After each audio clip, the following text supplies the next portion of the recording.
Hello, everybody. I decided after a lifelong journey of dealing with anxiety, I was going to share how I've been working through it and dealing with it, what I've learned so far, and hopefully in doing this, I can help others and continue to help myself.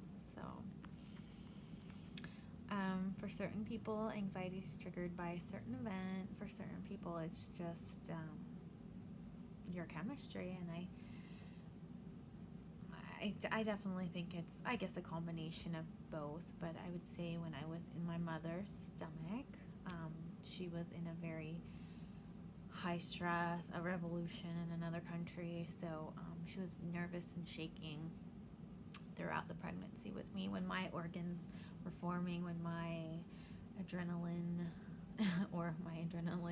when my adrenals and my organs, my body parts were forming. She was under a lot of stress. So I came out with all this energy, and I remember in elementary school I'd always do this twitch with my nose. I would go like that, and I got really nervous, and I'd always have like a red scar here because I would do that so much, and my family knew, and it was like something I tried to hide.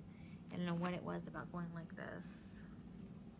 So that's what I did when I was little. So I didn't actually know what was anxiety. I just knew I was uncomfortable all the time as a child.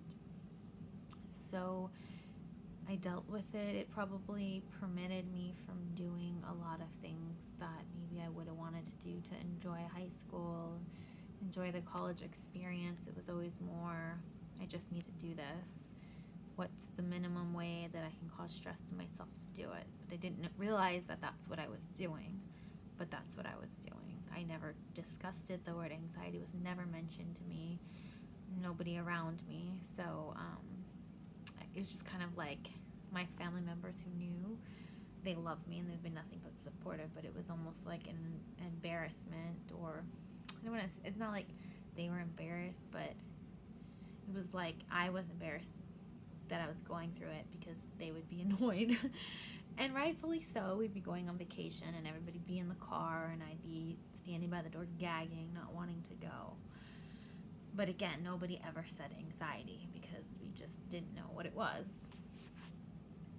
So it wasn't until the first time I dealt with somebody dying, which was my grandfather, who I really admired, when I was 26, and I had finished USC, actually got a master's in occupational therapy, so mental health is in that.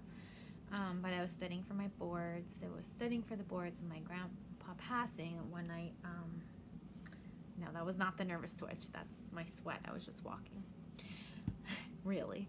But one night I was at my parents' house and I was upstairs and I felt like I couldn't breathe. And I went downstairs and I was like, call 911, I can't breathe. I was like, I don't know why I started focusing on that. Maybe my heart rate was up, or what was it? So they ended up calling and they were like, my mom's like, relax, but they didn't know, and they checked everything, and that was the start of like such a dark period of just scared of having anxiety attacks. And that's when I was 26. So right now I'm 41. I would say